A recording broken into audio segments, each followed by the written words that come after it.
नमस्कार दोस्तों, how are you. दोस्तों हम देख रहे हैं फ्रेजल वर्ब्स। इसके पहले हमने फ्रेजल वर्ब के 5 पार्ट्स देखे हैं। आज हम उसके आगे का यानी नेक्स्ट पार्ट देखने वाले हैं। दोस्तों जितने भी हमने फ्रेजल वर्ब के बारे में डिस्कस किया है वो पूरे के पूरे आपको ध्यान में रखने पड़ेंगे, क्योंकि वही एग्जाम में बार बार पूछे गए हैं। तो सभी वीडियोस को आपको रिवीजन करना पड़ेगा। तो दोस्तों शुरू करते हैं आज का सेशन। बट उसके पहले अगर आपने अभी तक हमारे चैनल को सब्सक्राइब नहीं किया है तो आने वाले सभी वीडियोस देखने के लिए आपको हमारे चैनल को सब्सक्राइब करना पड़ेगा। तो आज के सेशन का पहला वर्ड देखिएगा, स्टैंड बाय है। तो स्टैंड के साथ क्या आया है, तो बाय का यूज हुआ है। अब इस स्टैंड बाय का मीनिंग क्या होता है, टू रिमेन लॉयल। इसका मीनिंग क्या होता है, टू रिमेन लॉयल यानी वफादार रहना। अब इस स्टैंड बाय का यूज सेंटेंस में कैसे किया जाएगा देखिएगा। यहां पर he will stand by you यानी वो आपके साथ कैसे रहेगा, वफादार रहेगा, लॉयल रहेगा, ऐसे उसका मीनिंग होता है। तो स्टैंड बाय का मीनिंग क्या होता है, वफादार रहना या लॉयल रहना। उसके बाद देखिएगा स्टैंड फॉर। अब इस स्टैंड के साथ कौन सा प्रीपोजिशन आया है, तो फॉर का यूज यहां पर हुआ है। अब यहां स्टैंड फॉर का मीनिंग क्या होता है, टू सपोर्ट या समर्थन देना, सपोर्ट करना या समर्थन देना, ऐसे स्टैंड फॉर का मीनिंग होता है। इसका सेंटेंस में यूज देखिएगा, he stands for truth in all circumstances. वो सत्य के साथ या सत्य को हमेशा क्या करता है, सपोर्ट करता है या उसका समर्थन करता है, ऐसे उसका मीनिंग होता है। उसके बाद देखिएगा यहां पर स्टैंड अप टू है। आप स्टैंड के साथ अप का यूज हुआ है, उसके बाद टू का भी यूज हुआ है। स्टैंड अप टू का मीनिंग क्या होता है, तो इसका मीनिंग होता है टू डिफेंड यानी मुकाबला करना या उनके साथ फाइट करना। आप स्टैंड अप टू का जो यूज है वो सेंटेंस में देखिएगा कैसे होता है, she will have to stand up to your enemies यानी उसको क्या करना पड़ेगा, तो उसको एनिमीज के साथ मुकाबला करना पड़ेगा, ऐसे उसका मीनिंग होता है। जहां जहां पर ये फ्रेजल वर्ब यूज होता है उसको हमने इटालिक करके दिया है, तो वो आपको ध्यान में रखने पड़ेंगे। उसके बाद देखिएगा स्टेप असाइड। तो यहां पर स्टेप के साथ असाइड का यूज हुआ है। क्या हुआ है, स्टेप के साथ असाइड का यूज हुआ है। अब इस स्टेप असाइड का मीनिंग क्या होता है, to resign from a post यानी इस्तीफा देना या रिजाइन कर देना या छोड़ देना, ऐसे उसका मीनिंग होता है। किस फ्रेजल वर्ब का मीनिंग होता है, छोड़ देना, तो स्टेप असाइड का मीनिंग होता है इस्तीफा देना या पोस्ट से दूर जाना या उसको छोड़ देना, ऐसे उसका मीनिंग होता है। अब यहां पर स्टेप असाइड का जो यूज है वो सेंटेंस में देखिएगा, she stepped aside her job यानी उसने क्या किया है, तो उसने अपने जॉब का इस्तीफा दे दिया है या उसको रिजाइन कर दिया है, ऐसे उसका मीनिंग होता है। उसके बाद देखिएगा दोस्तों यहां पर स्टेप आउट है। अब यहां पर स्टेप है और दूसरा वर्ड है आउट। तो इस स्टेप से हमें पता चलता है कि हम जो भी हम स्टेप लेते हैं तो जो हम आउट करते हैं तो इसका मीनिंग होता है निकल जाना या उसको छोड़ देना। तो इस आउट से हमें थोड़ी हिंट मिलेगी कि इसका मीनिंग छोड़ देना ऐसे हो सकता है। आप देखिएगा स्टेप आउट का मीनिंग होता है टू क्विट यानी छोड़ देना। अब इस स्टेप आउट का जो सेंटेंस में यूज होता है ना वो भी देखिएगा, step out of my way. तो यहां पर स्टेप आउट का मीनिंग क्या होता है, छोड़ देना, ध्यान में रखिएगा दोस्तों। उसके बाद देखिएगा स्टेप अप। आप यहां पर स्टेप के साथ अप का यूज हुआ है। आप इस स्टेप अप का मीनिंग क्या होता है, टू इंक्रीज। आप ध्यान में रखने के लिए मैं आपको एक छोटी हिंट बताता हूं कि यहां पर हमने अप का यूज किया है। अप एंड डाउन होता है, अप एंड डाउन होता है। तो डाउन का मीनिंग होता है नीचे गिरना और अप का मीनिंग होता है ऊपर जाना। तो ऊपर जाना यानी उनमें क्या होती है, तो इंक्रीज होती है यानी यहां पर उसमें बढ़ोतरी होती है या वो बढ़ता है, ऐसे उसका मीनिंग होता है। तो हमें इस अप से पता चलेगा कि इसका मीनिंग क्या होना चाहिए, इंक्रीज होना चाहिए। आप इसका यूज सेंटेंस में देखिएगा, we need to step up the production of goods. तो यहां पर हमने क्या किया है, स्टेप अप का यूज किया है। तो ध्यान में रखिएगा दोस्तों। तो स्टेप अप का मीनिंग क्या होता है, बढ़ना या इंक्रीज होना। उसके बाद देखिएगा यहां पर स्टिक आउट ऐसे बोला है, स्टिक आउट। तो स्टिक आउट, तो स्टिक के साथ कौन सा प्रीपोजिशन आया है, तो आउट का यूज हुआ है। अब इस स्टिक आउट का मीनिंग क्या होता है, टू बी प्रोमिनेंट या हम उसको क्या बोलते हैं, किसी का ध्यान आकर्षित करना। स्टिक आउट का मीनिंग क्या होता है, किसी का ध्यान आकर्षित करना, ऐसे उसका मीनिंग होता है। यानी आप इस स्टिक आउट का जो यूज है वो सेंटेंस में देखिएगा कि हम क्या करते हैं। जैसे कि बोलते समय हम किसी का ध्यान आकर्षित करते हैं, कोई डायलॉग बोलते समय किसी का ध्यान आकर्षित होता है, उसी टाइप में सबका ध्यान आकर्षित करने के लिए हम कौन सा प्रीपोजिशनल या फ्रेजल वर्ब यूज करते हैं। तो यहाँ पर हमने स्टिक आउट का यूज किया है। तो ध्यान में रखिएगा कौन सा प्रीपोजिशन आया यहाँ पर, स्टिक के साथ आउट ये प्रीपोजिशन आया है। Her funny dress made her stick out of the crowd, यानी उसका जो ड्रेस था उस ड्रेस के तरफ सब लोग आकर्षित हुए थे या आकर्षित होते थे, ऐसे उसका मीनिंग होता है।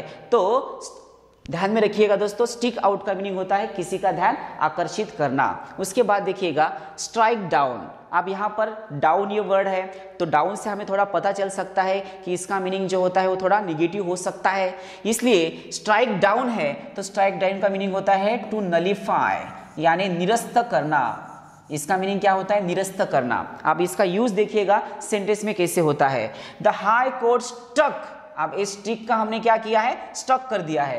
कि ऐसे भी होता है कि कभी कभी हम वर्ब का फर्स्ट फॉर्म लेते हैं तो वहां पर वर्ब का सेकंड फॉर्म आ सकता है, थर्ड फॉर्म आ सकता है। जैसे कि हमने गो बोला है तो गो का सेकंड फॉर्म वेंट हो सकता है या गॉन भी हो सकता है। तो ध्यान में रखना है दोस्तों आपको। यहाँ पर हमने स्ट्राइक का क्या कर दिया है, स्टक कर दिया है। तो struck down the murder case, तो हाईकोर्ट ने क्या कर दिया है, मर्डर केस को निरस्त कर दिया है, ऐसे उसका मीनिंग होता है। तो ध्यान में रखिएगा दोस्तों, स्ट्राइक डाउन का मीनिंग होता है निरस्त करना। उसके बाद देखिएगा taken a back, taken a back. अब इस टेकन अ बैक का मीनिंग क्या होता है, देख लीजिए यहाँ पर, टू बी सरप्राइज्ड, यानी आश्चर्य होना या अचंभित होना। टेकन अ बैक का मीनिंग होता है आश्चर्य होना। आप इस फ्रेजल वर्ब का सेंटेंस में यूज देखिएगा कैसे होता है। She was taken a back by his temperament, तो उसके टेम्परामेंट से उसको क्या मिला है, एक सरप्राइज मिला है या उसका आश्चर्य उसको हुआ है, वो अचंभित हुआ है, ऐसे उसका मीनिंग होता है। तो ध्यान में रखिएगा, क्योंकि कुछ लोग ऐसे होते हैं दिखने में कुछ अलग होते हैं, अंदर से कुछ अलग होते हैं, घर में कुछ अलग होते हैं, बाहर कुछ अलग होते हैं, दोस्तों के साथ कुछ अलग होते हैं, पर्सनली कुछ अलग होते हैं। इस टाइप के बहुत सारे लोग आपको देखने को मिलते हैं, इसलिए हमें थोड़ा सा आश्चर्य होता है कि अरे कल तो हमें अच्छा बोला था, आज देखिएगा उसको कितना गुस्सा आता है। तो इस टाइप के लोग हमें हमेशा मिलते हैं, इसलिए उसको आश्चर्य हुआ है या अचंभित हुआ है, ऐसे उसका मीनिंग होता है। तो देखिएगा दोस्तों, यहाँ पर पुट अप है तो हमने क्या कर दिया, यहाँ पर पुट के साथ अप का यूज किया है। तो कौन सा फ्रेजल वर्ब बना है, यहाँ पर पुट अप बना है। अब इस पुट अप का मीनिंग क्या होता है, टू प्रोवाइड लॉजिंग फॉर, यानी कहीं पर तो रुक जाना या ठहर जाना। पुट अप का मीनिंग क्या होता है, कहां पर तो रुक जाना या ठहर जाना। अब इसका यूज सेंटेंस में देखिएगा, where are you putting up in Mumbai, तो यहां पर हमने पुट की जगह पुटिंग बोला है, और पुटिंग अप का मीनिंग क्या होता है, ठहरना या रुकना या हॉल्ट करना। उसके बाद देखिएगा दूसरा एक पुट अप है, दूसरा एक पुट अप है, यहां पर भी पुट के साथ अप का यूज हुआ है, पर इसका मीनिंग जो थोड़ा सा अलग है।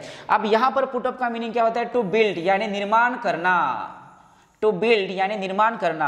आप इस पुट अप का यूज सेंटेंस में कैसे होता है, देखिएगा यहाँ पर, she will put up a cottage in a month, तो वो एक महीने में क्या करेगा, एक कॉटेज बिल्ड करेगा या निर्माण करेगा, ऐसे उसका मीनिंग होता है। तो ध्यान में रखिएगा दोस्तों, यहाँ पर पुट अप का मीनिंग क्या होता है, टू बिल्ड या निर्माण करना। उसके बाद देखिएगा पे ऑफ है, यहां पर पे ऑफ है, तो इस ऑफ से हमें थोड़ा पता चल सकता है कि इसका मीनिंग थोड़ा निगेटिव हो सकता है। यानी यहां पे ऑफ का मीनिंग हम निगेटिव नहीं तो यहां पर हम पॉजिटिव लेंगे, क्योंकि पे के साथ ऑफ हुआ है। तो कभी कभी ऐसे भी होता है कि हमें जैसे कि स्विच ऑफ करना होता है तो हमें उसको बंद करना होता है, ऐसे आपके दिमाग में होता है, बट कभी कभी उसका मीनिंग पॉजिटिव भी हो सकता है, ये भी ध्यान में रखिएगा। यहाँ पर इस ऑफ का जो मीनिंग है वो थोड़ा हमें पॉजिटिव लेना पड़ेगा। हर समय इसका मीनिंग निगेटिव होता है ऐसे भी कुछ नहीं होता है, कभी कभी उसका मीनिंग पॉजिटिव भी होता है, क्योंकि उसके साथ का जो वर्ड होता है वो चेंज होता है, इसलिए उसका मीनिंग पॉजिटिव भी हो सकता है। तो देखिएगा स्विच के साथ हमने ऑफ लगाया तो उसका मीनिंग होता है बंद कर देना, पर वहां पर यहां पर हमने क्या कर दिया है, पे का यूज किया है, पे ऑफ। तो पे ऑफ का मीनिंग होता है टू बी सक्सेसफुल, यानी फलदायी होना। पे ऑफ का मीनिंग क्या होता है, फलदायी होना।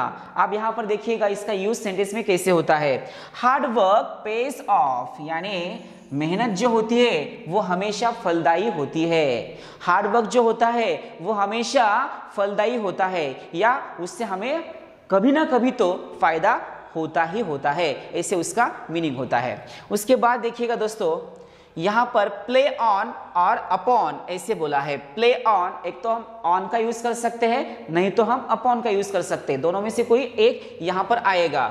आप प्ले ऑन और अपॉन का मीनिंग क्या होता है? To take advantage of feelings, यानी भावनाओं का, किसी के भावनाओं के साथ खेलना या किसी के भावनाओं का फायदा लेना, ऐसे उसका मीनिंग होता है। ऐसे बहुत सारे लोग होते हैं कि लोगों की जो भावनाएं होती है उनके साथ खेलते हैं, उनको बहुत दुख पहुंचाते हैं, उनको बहुत पीड़ा देते हैं, उनको बहुत परेशान करते हैं। तो उसी के लिए यहाँ पर एक फ्रेज है प्ले ऑन और अपॉन। इसी का मीनिंग क्या होगा?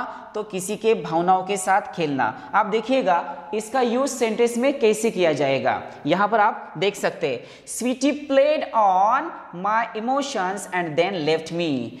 तो वो स्वीटी मेरे भावनाओं के साथ खेली, फिर बाद में वो छोड़ के चली गई, ऐसे उसका मीनिंग होता है। तो देखिएगा दोस्तों, किसी की भी भावनाओं के साथ नहीं खेलना चाहिए, क्योंकि दर्द क्या होता है उसी को पता चलता है जिसको फीलिंग्स होते हैं। उसके बाद देखिएगा गिव अप, ये तो हम हमेशा इसका यूज करते हैं। गिव अप का मीनिंग क्या होता है? तो गिव अप का मीनिंग होता है टू लीव, यानी छोड़ देना।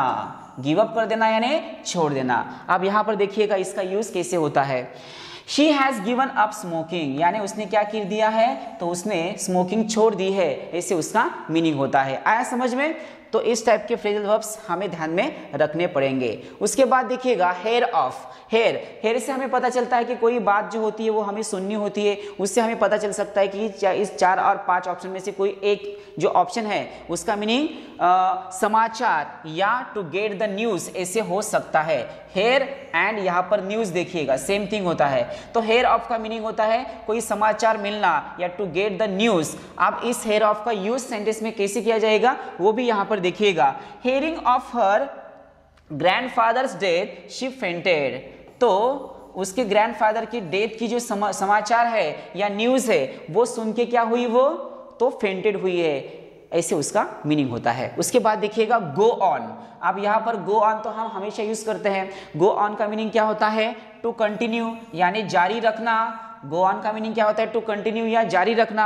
यहाँ पर देखिएगा हमने गो का सेकंड फॉर्म क्या लिया है? वेंट लिया है। तो मैं आपको हमेशा बोलता हूँ कि कभी कभी इसका सेकंड फॉर्म भी होता है या थर्ड फॉर्म भी हो सकता है। Go, went and gone, take, took and taken. तो ध्यान में रखिएगा दोस्तों। She went on reading the novel. तो उसने क्या किया है? तो उसने अपनी नॉवेल की रीडिंग जो है वो जारी रखी है या कंटिन्यू रखी है, ऐसे उसका मीनिंग होता है। तो ध्यान में रखते जाइएगा दोस्तों।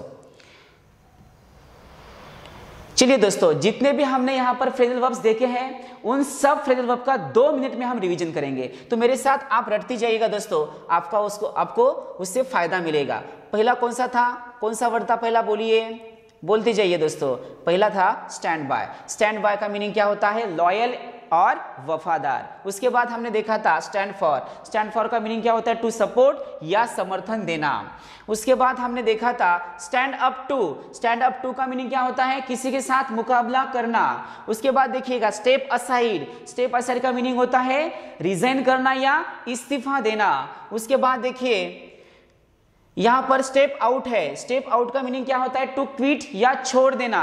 उसके बाद स्टेप अप है। स्टेप अप से हमें पता चलेगा कि इसका मीनिंग इंक्रीज होता है, यानी स्टेप अप का मीनिंग होता है बढ़ना। उसके बाद देखिएगा यहां पर स्टिक आउट है। स्टिक आउट का मीनिंग होता है किसी का ध्यान आकर्षित करना। उसके बाद देखिए स्ट्राइक डाउन है। डाउन से हमें पता चल सकता है कि उसका मीनिंग जो होता है वो निगेटिव हो सकता है, यानी स्ट्राइक डाउन का मीनिंग यहाँ पर होता है नलीफाई कर देना या निरस्त कर देना।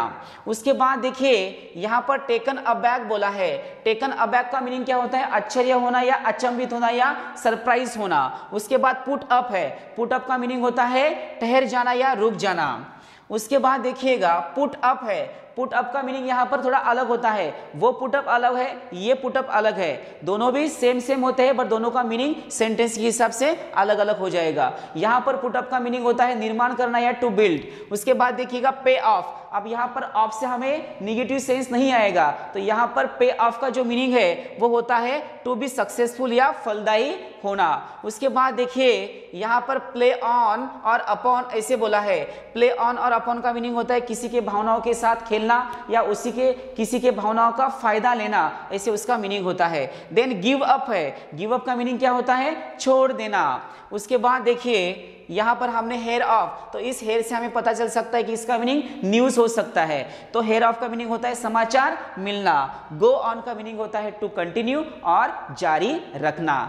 तो देखिएगा दोस्तों, जितने भी हमने यहाँ पर फ्रेजल वर्ब्स देखे हैं वो पूरे के पूरे एग्जाम में आए हैं या आ सकते हैं, इसलिए ये पूरे के पूरे आपको ध्यान में रखने पड़ेंगे। दोस्तों अभी तक आपने हमारे चैनल को सब्सक्राइब नहीं किया है तो आने वाले सभी वीडियोस देखने के लिए आपको हमारे चैनल को सब्सक्राइब करना पड़ेगा। तो दोस्तों यहाँ पर हम रुकते हैं, फिर मिलते हैं एक नए वीडियो के साथ। तब तक के लिए tata bye bye, see you, take care.